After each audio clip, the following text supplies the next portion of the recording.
असदुद्दीन ओवैसी ने कहा, पीएम मोदी खुद को बताते हैं पिछड़े क्लास का नेता। शैक्षणिक संस्थाओं में भेदभाव रोकने के लिए बने यूजीसी नियम, लेकिन सरकार कोर्ट को नहीं बता सकी क्यों हुई रोहित वेमुला की हत्या। भारत अमेरिका व्यापार समझौते पर पंजाब के किसानों में नाराजगी है। संयुक्त किसान मोर्चा के नेता बलबीर सिंह राजेवाला ने कहा, कृषि समझौते के खिलाफ होगा आंदोलन। केंद्रीय गृह मंत्री अमित शाह का जम्मू कश्मीर दौरा है। जम्मू में एलजी मनोज सिन्हा और मुख्यमंत्री उमर अब्दुल्ला ने एयरपोर्ट पर स्वागत किया। 2 दिन का शाह का दौरा है। गृह मंत्री जम्मू कश्मीर के दौरे पर हैं। कठुआ जिले में अंतर्राष्ट्रीय सीमा पर आउटपोस्ट गुरनाम और बोबिया का लेंगे जायजा। जम्मू में सुरक्षा समीक्षा बैठक की करेंगे अध्यक्षता। ममता बनर्जी ने चुनाव से पहले पेश किया राज्य का अंतरिम बजट। महिलाओं के लिए इस साल फरवरी से लक्ष्मी भंडार योजना में मासिक अनुदान में 500 रुपए की बढ़ाने का प्रस्ताव किया गया है। पश्चिम बंगाल के अंतरिम बजट पर बीजेपी ने कहा, पिछले 15 साल में ममता सरकार ने कुछ भी नहीं किया। बीजेपी की सरकार आएगी तो महंगाई भत्ता बढ़ाकर 75% किया जाएगा। तेलंगाना के सीएम रेवंत रेड्डी का अमित शाह को खुला चैलेंज। हैदराबाद में कहा, अगर बीजेपी को राज्य में हटाना है 4% मुस्लिम आरक्षण तो उन्हें पहले यहां सरकार बनाकर दिखानी होगी। तेलंगाना के मुख्यमंत्री रेवंत रेड्डी ने बीआरएस पर आरोप लगाए। करीमनगर में कहा, क्या यह नहीं है कि अब बीआरएस की वजह से बीजेपी ने जीती 8 लोकसभा सीटें। आज निकाय चुनाव में बीआरएस कर रही जीत का दावा।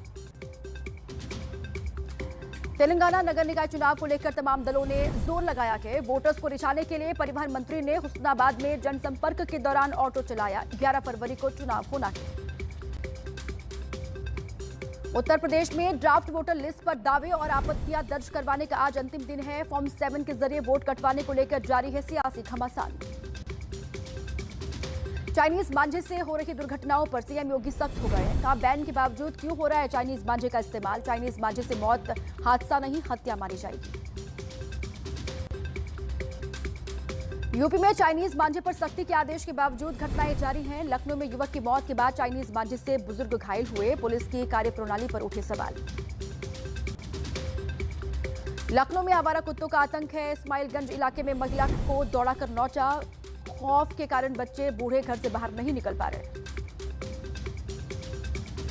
बीजेपी अध्यक्ष नितिन नवीन आज से केरल के 2 दिन के दौरे पर है। पार्टी के कोर ग्रुप नेताओं के साथ बैठक कर विधानसभा चुनाव की तैयारियों पर करेंगे चर्चा। फॉर्म 7 के जरिए वोट कटवाने के कथित मामले को लेकर बोले अखिलेश यादव, बूथ मिल रहे सबूत। कहा, बीजेपी को यूपी की जनता देगी इस बार जोरदार जवाब। यूपी के मंत्री रविंद्र जायसवाल ने बनारस में मतदाता सूची को लेकर उठाए सवाल। 9000 नकली मतदाता होने का दावा किया। कहा, विपक्ष जानबूझकर प्रधानमंत्री जी के क्षेत्र में करना चाहता है मतदान जिहाद। बीजेपी विधायक राजेश्वर सिंह पर टिप्पणी का मामला। यूपी कांग्रेस के अध्यक्ष अजय राय पर मुकदमा। एक जनसभा में आपत्तिजनक टिप्पणी और झूठे आरोप लगाने का दावा किया। अतिक्रमण विवाद में आत्मदाह से झुलसे संतोष व्यास का निधन हो गया। पत्नी की मौत पहले हो चुकी है। देवास जिले के सतवास की घटना है। स्थानीय लोगों ने जाम लगाया। इंडिगो के संकट से 90 दिन में हुई थी 6,936 फ्लाइट कैंसिल। सरकार ने संसद में ये जानकारी पेश की है। करीब 11 लाख यात्री इससे प्रभावित हुए थे।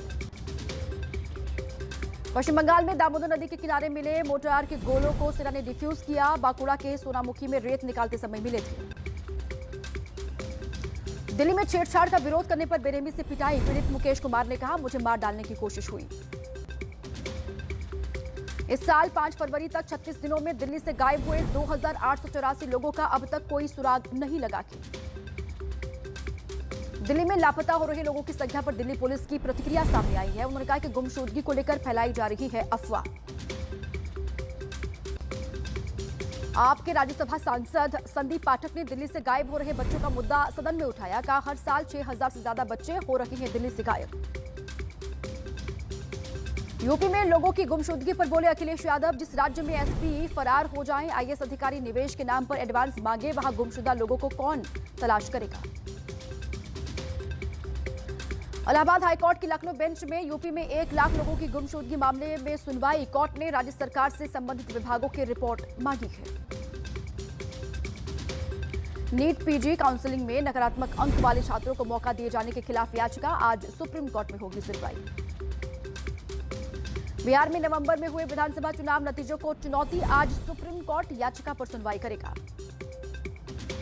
दिल्ली दंगों से जुड़े मामले में 3 आरोपियों की जमानत याचिका पर आज दिल्ली हाईकोर्ट में सुनवाई होगी। दिल्ली दंगे से जुड़े मामले में आरोपियों के खिलाफ चार्ज फ्रेम करने पर सुनवाई, कड़कड़डुमा कोर्ट में आरोपी अतहर के वकील रखेंगे अपनी दलीलें। महिला आरक्षण लागू करने की मांग को लेकर जंतर मंतर पर प्रदर्शन से जुड़ा मामला रावत एवेन्यू कोर्ट में आज सुनवाई होने वाली है। सूत्रों के मुताबिक अभिनेता राजपाल यादव ने तिहाड़ जेल में सरेंडर किया। दिल्ली हाईकोर्ट ने दिया था सरेंडर करने का आदेश। रोहित शेट्टी के घर पर फायरिंग का मामला, 11 फरवरी तक पुलिस हिरासत में भेजे गए हैं सभी आरोपी। यूपी के हाथरस में सैनिक की गोली मारकर हत्या, 4 से 5 हमलावरों ने कार सवार सैनिक पर ताबड़तोड़ फायरिंग की। एमपी के मंदसौर में पार्षद शाहिद की तीसरी पत्नी रुबीना की हत्या, रुबीना के सौतेले बेटे पर हत्या करने का आरोप लगा के। बिहार के समस्तीपुर में जमीन विवाद में मारपीट हुई है, एक महिला की मौत हुई, 4 पर हत्या का आरोप लगा के। हरिद्वार की हाउसिंग सोसाइटी में खूनी संघर्ष, लाठी डंडों से भिड़े 2 पक्ष। सोसाइटी की वर्किंग कमेटी और सिक्योरिटी के ठेके को लेकर विवाद चल रहा था। पंजाब के लुधियाना में कार निकालने जैसी मामूली बात पर तलवारें चल गई, हिंसक झड़प में एक व्यक्ति गंभीर रूप से घायल हुआ। फतेहपुर में प्रेमिका ने दिया धोखा तो प्रेमी ने वीडियो बनाकर आत्महत्या कर ली, ट्रेन के आगे कूदकर जान दी। मुंबई के मलाड में नाबालिग छात्रा से हैवानियत की कोशिश, 13 साल की बच्ची को अश्लील वीडियो दिखाकर शारीरिक संबंध का दबाव बनाया। यूपी के पीलीभीत में नाबालिग भतीजे के साथ चाचा ने की दुष्कर्म की वारदात, घटना के बाद फंदे से लटककर खुदकुशी कर ली। यूपी के मेरठ में यूट्यूबर शादाब जकाती पर महिला ने लगाए शारीरिक और मानसिक शोषण करने के आरोप। यूपी के गाजियाबाद में सब इंस्पेक्टर हनी ट्रैप का शिकार हो गया, दरोगा की पत्नी की शिकायत पर गाजियाबाद पुलिस ने आरोपी महिला को गिरफ्तार किया। झांसी के शादी समारोह में चलते चलते बुजुर्ग की मौत, घटना सीसीटीवी कैमरे में रिकॉर्ड।